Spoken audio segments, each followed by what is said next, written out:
Frumos așa. Da. Ce uite că mică ta.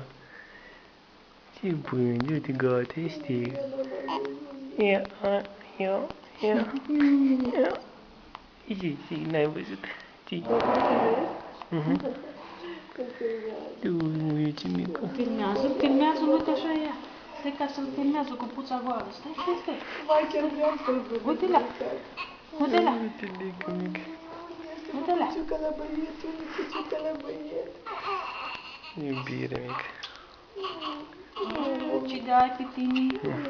Ce te-a dat anti pe tine? Eu ce te-am eu. Uite, am puțul de dat. Uite, am puțul, am murit, uite. Nu-ți place că se vede puța ăla?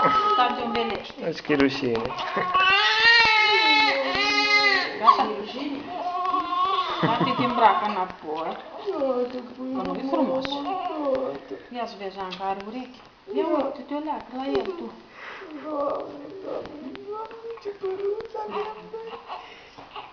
ce chelule tu. Ce piele. Că ce te faci că plângi, că nu plângi? Numai să faci? Șmecherul tu plângi.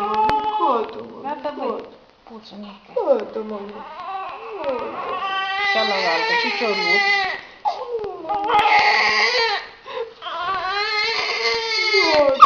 Da, tu crezi că e frumos așa?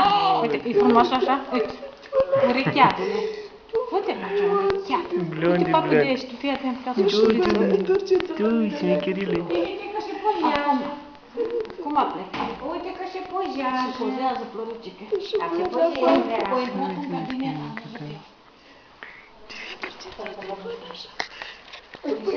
Mama mi-a răit ochii. Ești blond pe toată. Eu când eram mic așa eram, da? Blond, deschis. Ce faci acolo tu musnicuț? Mi-arăt ca un musnicuț tu. Ca un musnicuț arăt tu, mămici tu. Ei, băietele. Băietul, mama. Ridici acolo. Ei, minune, ei, minune. Vine băietul, mama. Minune mică. Iată, ești la mama. Hai, o leacă să o lășim ca să pună cezariană. Hai. Nu știu cu ce am în mâini și nu te mai Ține-o lasă. leacă ca să vii. Nu te mai lasă cu doi bani de băieți.